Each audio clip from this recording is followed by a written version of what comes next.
HRN listeners. As we celebrate our 15th year, we are deepening our commitment to giving voice to the next generation of food systems storytellers, and we need your help. Our internship and fellowship programs help activate new possibilities for underrepresented and underestimated young people through experiential journalism, audio engineering, and production training. Through these unique programs, HRN helps food equity stewards build essential workforce readiness skills that expand their potential and foster economic mobility. Please consider supporting these critical programs. And with a minimum donation, you can be entered to win a dinner for two at an amazing restaurant in one of 8 cities and tickets to a concert at a great venue in one of those cities. We have incredible partners across the country who have donated, as they also share our passion for helping to educate the next generation of food systems storytellers. Check out heritageradionetwork.org/15 to donate and enter to win today. That's heritageradionetwork.org/15 to donate and enter to win today. And make sure you donate before March 31st. Thank you. Hello, this is Dani Cowin, and you are listening to Heritage on Tour. I am reporting from Denver, Slow Food, and I am incredibly excited today to have as my guest Danielle Nierenberg. Danielle, I have been following your career for so long. When I was at Food and Wine, we worshipped you because of your work at Food Tank. And as I've moved on and become part of Heritage Radio Network, you know, all of your work is at the forefront of what we do, in the forefront of the things that we think about, the problems you're trying to solve, the way in which you're trying to help the world. So welcome. Thank you. I feel the same about you. I've been following you forever, and I can't even believe you know my name. So it's always nice to be around you. So I want to start at the beginning. Sometimes the beginning's really good. Sometimes the beginning doesn't matter. But for you, because you began life, maybe not the first moments, but in Defiance, Missouri, and you grew up in a farm town, I wanted to take a moment to appreciate that you grew up in a place called Defiance. How much do you think the place Defiance and the emotion Defiance have structured your life and work? Oh gosh, it's such a good question. And you know, like I said, I use my Defiance, Missouri roots a lot. I think it's more about my parents creating that sort of, you know, think for yourself. You don't have to be like the people around you. Be yourself. I wanted to get out of there. At that time in my life, I was an environmentalist from the time I was very young, and I thought farmers were destroying the earth, and I thought farmers were not very smart, and I just couldn't wait to go to college and leave that all behind. And, you know, things changed pretty quickly after that when I started realizing how important farming communities were all over the world. So I think it set me up well to have that experience, but it's also really changed me. And what about how defiant you are? Because you're facing food challenges around the globe. You travel internationally, your work is international, your work as an activist and author is international. Do you feel that the spirit of your parents set off and they moved to someplace quite rural intentionally? Yeah. What do you feel defiant about? Oh my gosh. I mean, what do I feel defiant about? Almost everything that's happening in food and agriculture right now worldwide. I feel, you know, Food Tank was started on this idea of hope and success in the food system, and we work really hard to listen and tell the stories that aren't being told. But we shouldn't have to do that. And so that's, I mean, what we do at Food Tank comes out of this sense of sort of desperation, I think, and urgency that we're seeing so many stories that could be replicated and scaled up and out in so many different ways. But they weren't getting the attention or research or investment that they needed. And so I think everything we do is sort of in defiance of that, you know, the sort of cultural, social, and political paradigm that still holds true in agricultural development across the globe. When you said you wanted to get out of Defiance, I, being a born and bred New Yorker, that seems very logical to me. But I'm wondering, because one of the things that I think is really important is to find a way to bring hope to farm communities. Yeah. Right. So you've found hope in the farmers in the work that they're doing. But I wonder how you feel about, like, what was it like growing up in that small town? What would you change about it today? And what did it feel like for you as like a little kid in that place?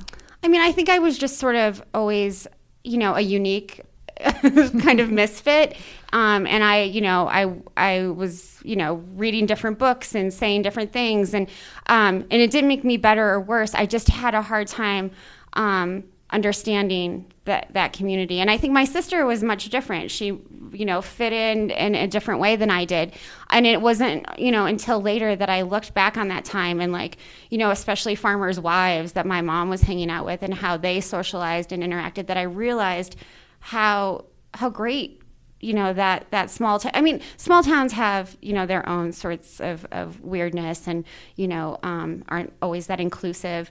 But I think, that was a good community, and I wish I had realized that more when I was there. And in looking back, what about, is it the notion of helping one another? I mean, there are some seeds of the activism even in the thing that you rejected at the time. Yeah. I mean, I think so. I think, though, there's this sense of community that most of us have lost, living in cities. And I've lived all over. I mean, I've lived all over the world. I've lived all over the United States. And we don't have those same sorts of connections. And we're not as tied, obviously, to our food and where it comes from. And we're not as tied to sharing food. My parents were very active in their church and their, that sort of church dinner kind of culture and spaghetti dinners at school and that kind of thing. And I've talked about how, when people died and when my dad passed away, farmers' wives brought over pies. I mean, it's just what you do. And we don't have that kind of same sort of sense of place and that social network of even people you just see once a week at church or whatever that my family did and that community did. I don't think it still does. It's become very suburban since then. But, I think it did at one time have this sort of great sense of helping one another out in times of need, even if you didn't know those people well. And you don't yourself, I don't think, have such a sense of place. You've just moved right. to Baltimore right. Again. You had been in New Orleans. You have lived all over the world. What from that experience in your life of moving so much, do you think has had an impact on you as a person, like the way that you see the world and the things you want to embrace or change? Yeah, I mean, it's interesting. I've been so lucky. I mean, if you had asked me when I was 16 living in Defiance, Missouri, what I wanted to do with my life, I'm doing it. And nobody gets to say that. And so I do realize how grateful I should be, and even when I'm jet lagged or, tired or dizzy from, not sleeping and eating weird meals. It's an interesting question. I don't know what I've gained except that I have this ability to really just sort of observe and listen to what's going on. And I think that's helped me, especially when our co-founder, Bernard Pollack, and I were traveling through sub-Saharan Africa.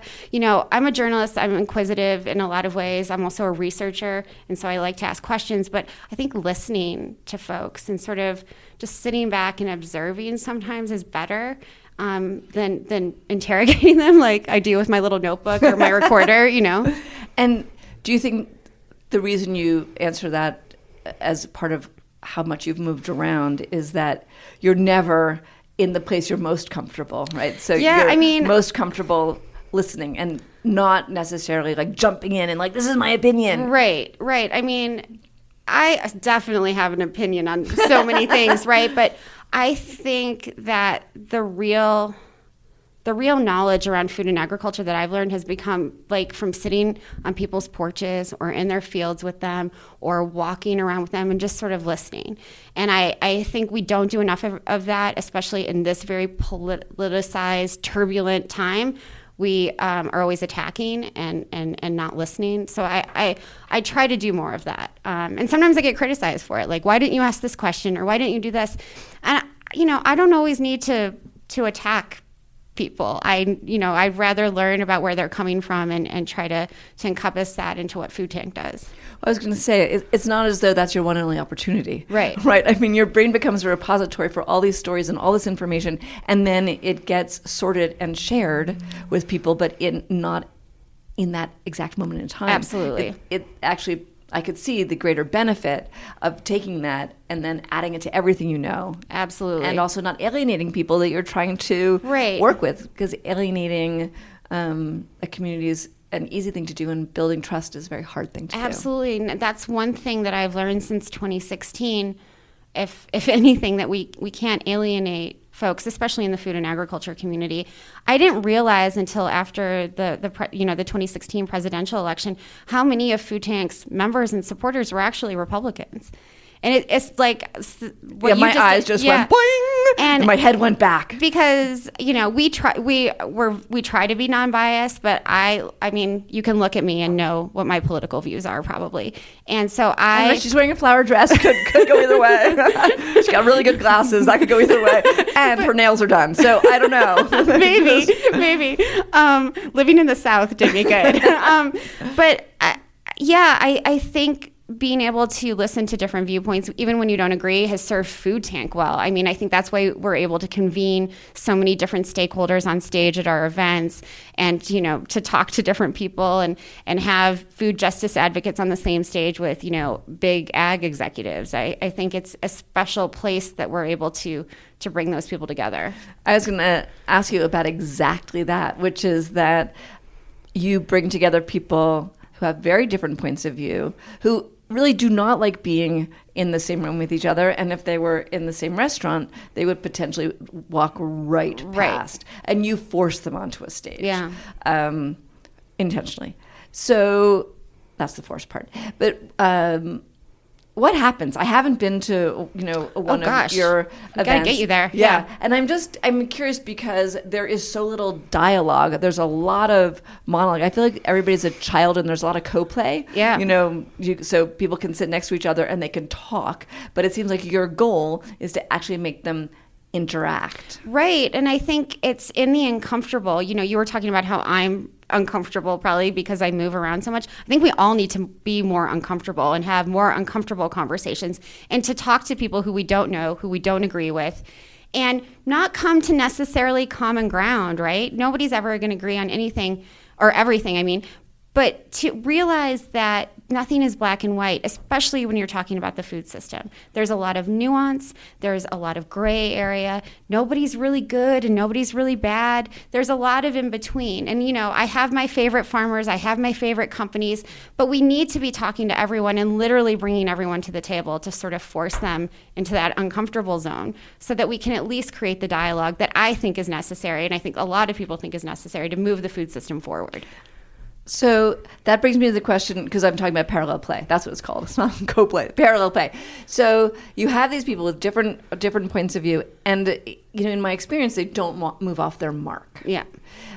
The result for the audience, I would imagine, is that they've heard two distinct points of view when they've only had one in the past. Right. So that they can hear the other. But what have you seen, like if you can give me a concrete example of how minds are changed? Yeah. Because I think that's what we need more of. And as I'm not even saying everybody should come to whatever my side might be. Sure. But how do you see that happen? Yeah, no, and I mean, we've had some interesting examples, and I can't really name names, but I'll just sort of tell you about them. At one of maybe the second year that we were having our Food Tank Summit in DC, we had the head of a major farm labor organizing organization there to talk about workers' rights. And we also had one of the major people at a fruit company that will remain unnamed. And they'd never talked to each other before. They'd, probably traded press release barbs at one another for years. And they sat down and had dinner together after the event. And I don't know whose mind was exactly changed, but getting those people to talk to one another. And the same thing is similar with, we had two Congress people who were on the same committee around agriculture, but they'd never had a meal together or really talked to one another or, knew what the other person's background was or, what their kids' names were. So sort of just getting people to act like people, and share a meal and share some conversation. I think that's important, And so I don't know how much minds are changed, but I think, sort of perspectives are changed. And that's what we're trying to do, bring these people together so that no one's evil, and no one's sort of attacking one another. I mean, I had the same sort of personal experience with the U.S. Food and Ranchers Alliance, where, you know, I met them at the World Food Prize one year, and they're like, I don't understand why you people are attacking us on Twitter. And I was like, we're not attacking you on Twitter, and I don't know who you people are, but like, do you want to get a drink? You know? So, and having that conversation with the head of the U.S. Food and Ranchers Alliance at that time changed our whole, like, he came to our events, I went to his, and we had a very different working relationship, and I think we like each other. Like, he's since moved on, but I think we actually liked each other after that.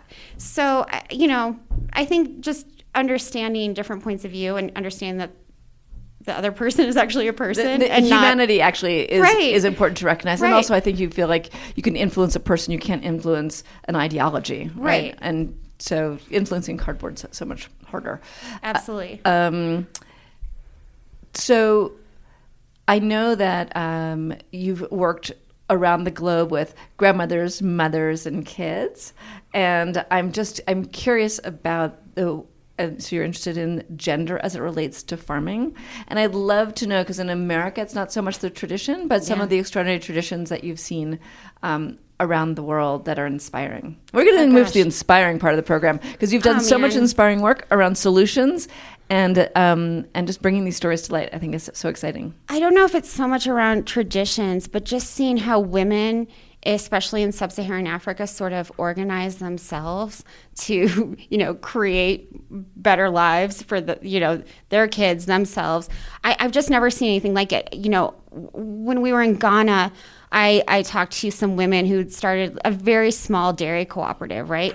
And they had sort of gone behind their husbands' backs to start this, and you know, put a lot at risk. But they were selling like yogurt and some other dairy products to a local school, like stuff that they were just making, very rudimentary, you know, kitchen, and then processing it. And, you know, then their husbands found out about it, and they were a little bit pissed off. And then, but the women were like, hey, we're making money.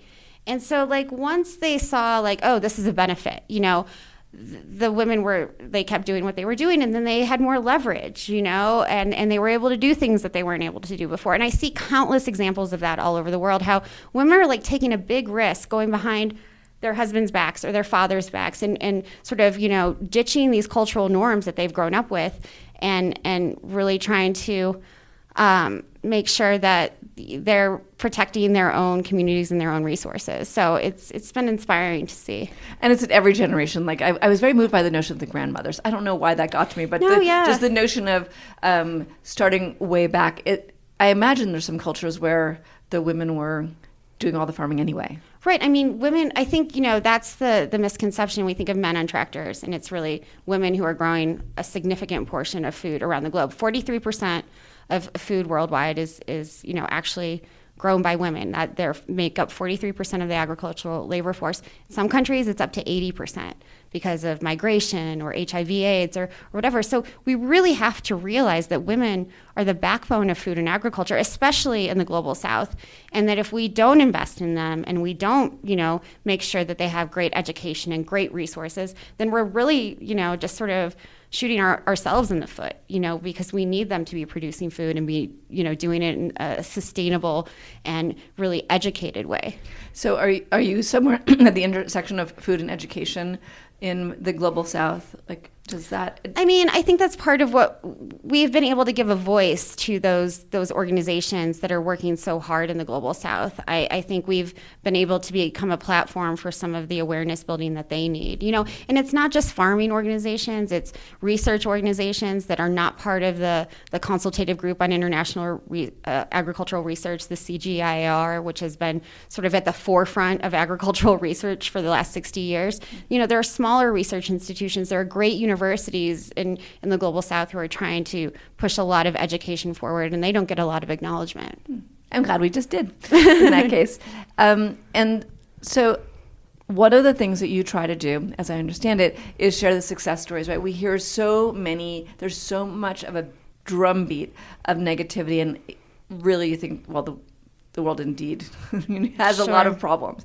But by focusing on some of the positive outcomes and positive things we can do, I think it inspires more action, right? If we all think that there's nothing you can do and we are all doomed, it just makes you just sit down and be like, okay, you know, I'm not going to take an action because it's useless. But so I'd love to have you share some of the positive outcomes that you've seen and that you've been championing. Absolutely. And I mean, just on that point, just for a second, I think, I worked at this environmental organization from the start of my career, and we were so good at highlighting the problems. And it's the place where I kind of grew up and learned how to write and communicate, but we were not good at talking about the solutions. So just sort of being able to do that now with Food Tank has been really awesome. And so one of the things that I've been doing here at Slow Food Nations in Denver is talking about how young farmers are coming together and organizing through the National Young Farmers Coalition. And they're such a great organization. They honestly don't need Food Tank to tell their story. They tell it well.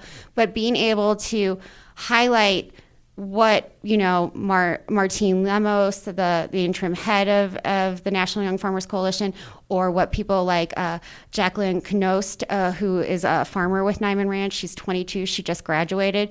She lives in South Dakota. She's going to take over her parents' farm one day. In the meantime, she's also become, right out of college, a teacher in high school around agriculture. Like, that's the greatest story ever. She's, been raising with her family, humanely raised pigs for, since 1998, before she was born, I'm pretty sure.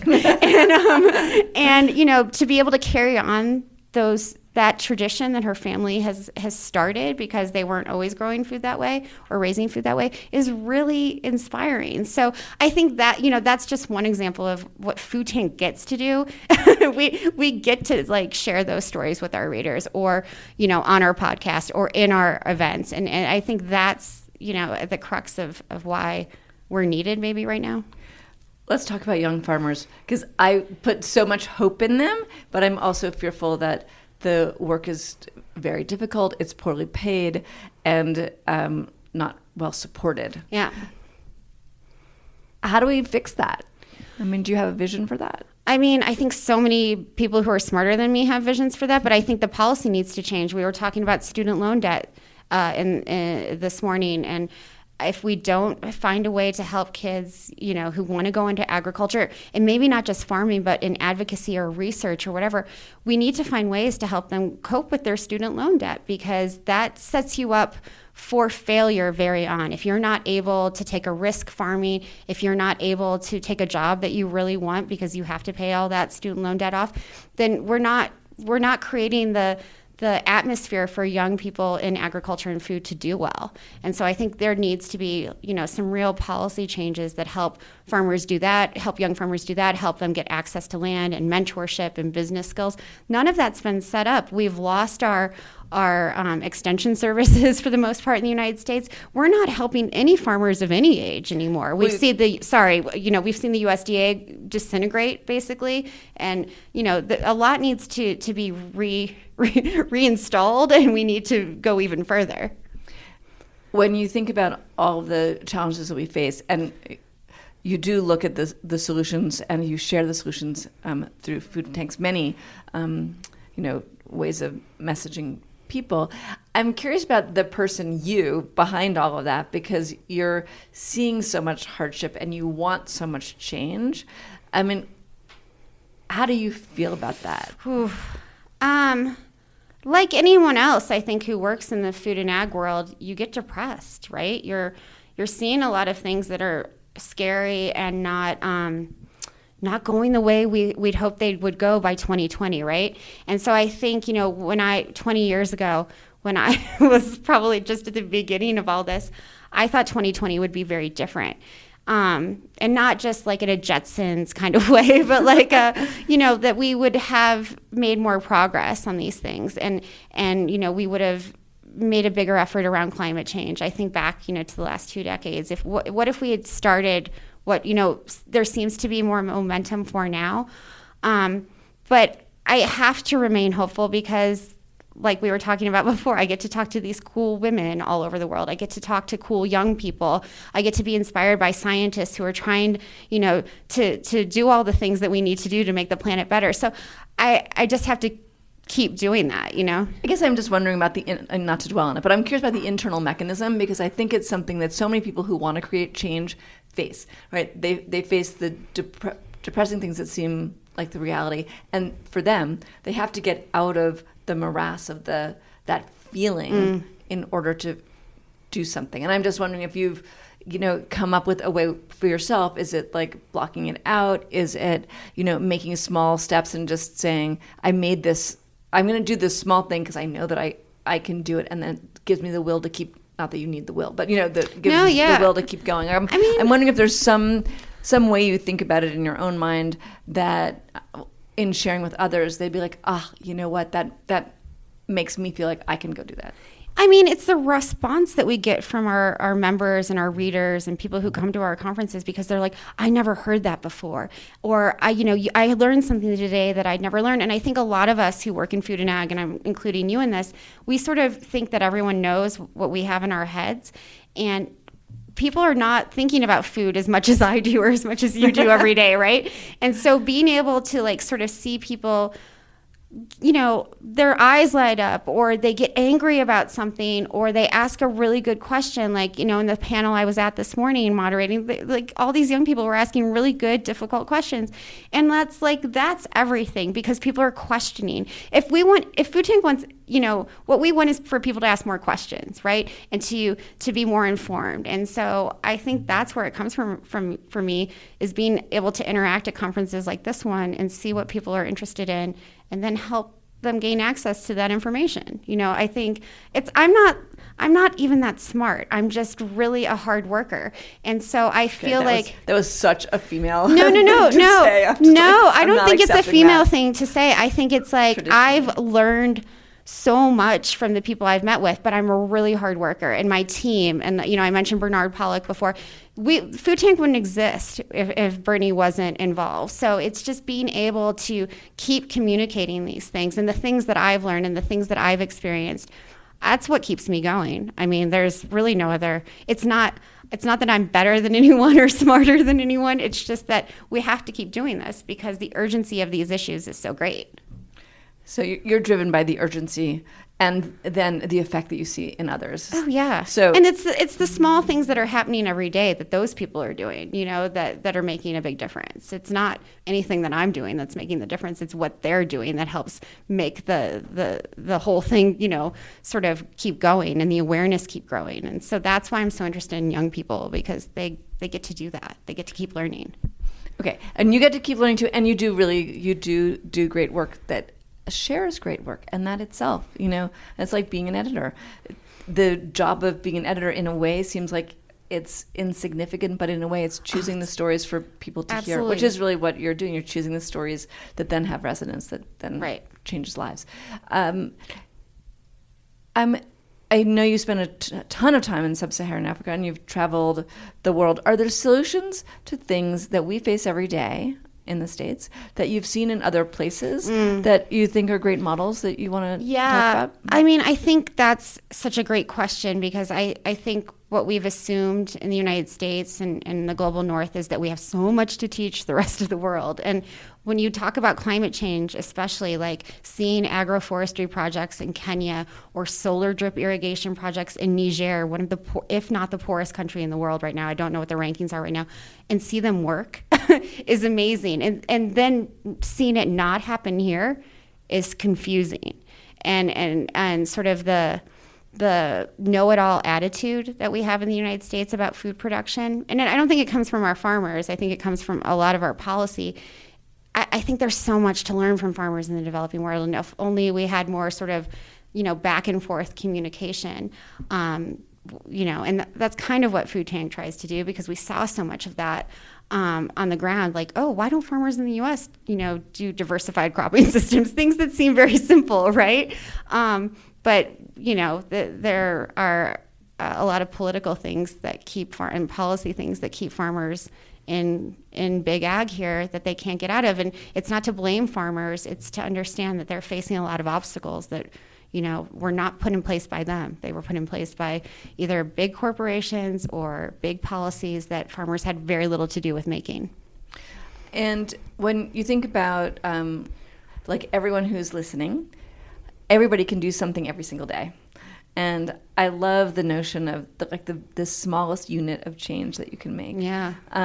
My smallest unit of change, and let me assure you, it is small. But I have a few of them, and I'm doing them one step at a time. My smallest unit of change is there are no paper towels anymore in my apartment.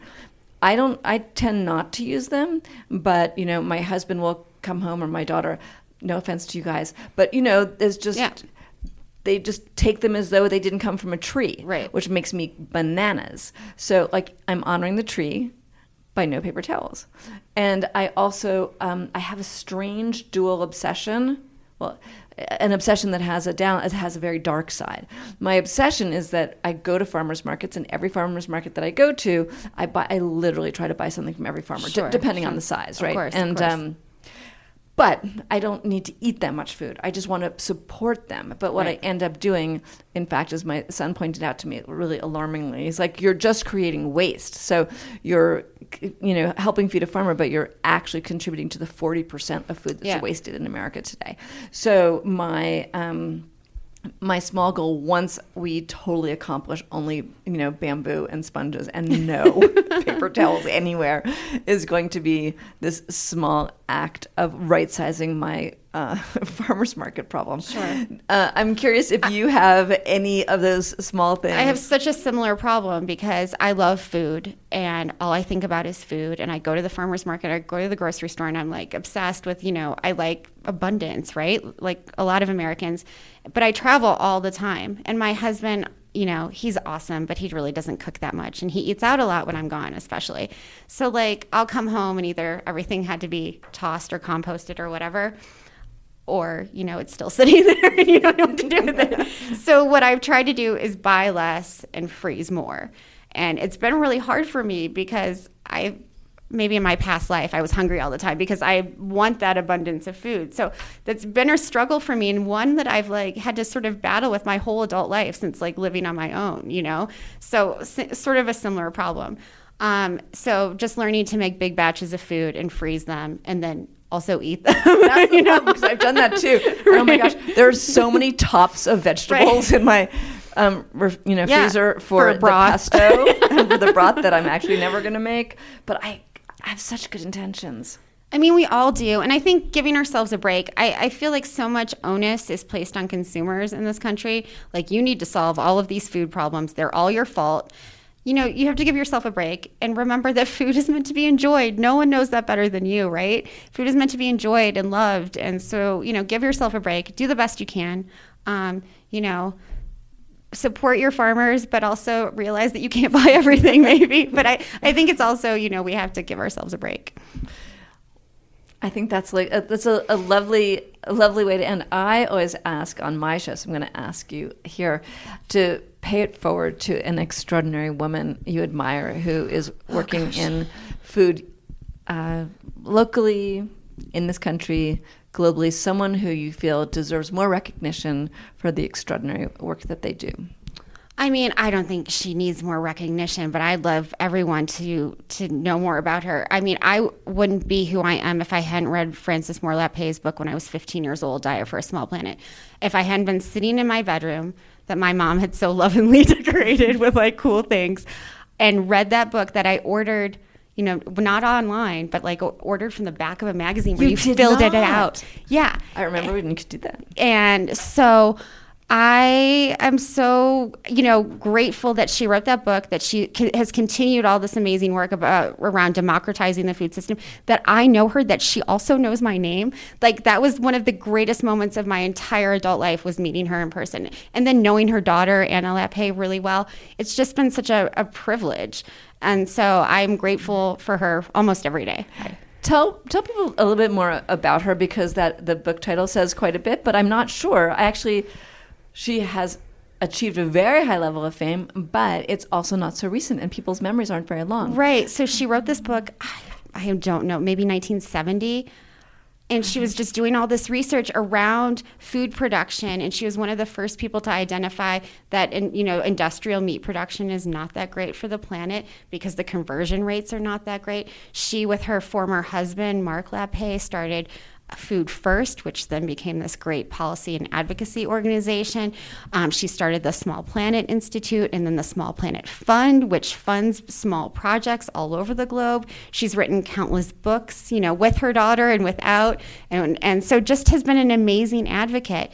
And then around this issue of really putting a focus on democracy and democratizing how, food is produced and processed and distributed, and making sure that people understand sort of workers' rights and land rights. She's just been an incredible advocate in a million ways that I don't think a lot of us know. But I've just learned a lot listening, because I still remember, for whatever reason, I have an incredibly clear image in my mind of holding that book and being in a science lab and having that being taught in science class to me when I was in high school. Oh, that's amazing. And I don't remember a lot of books. That one made such an impression on me, and then got put away in the back of my mind until I reemerged as someone completely obsessed with food. And again, had the privilege of meeting her daughter, Anna. But thank you so much for joining us today on Heritage on Tour, Slow Foods Nation in Denver. I want to thank the generous sponsors of Heritage Radio Network for this amazing podcast, Hearst Ranch and Big Green Egg. And stay with us for more great podcasts coming out of Denver.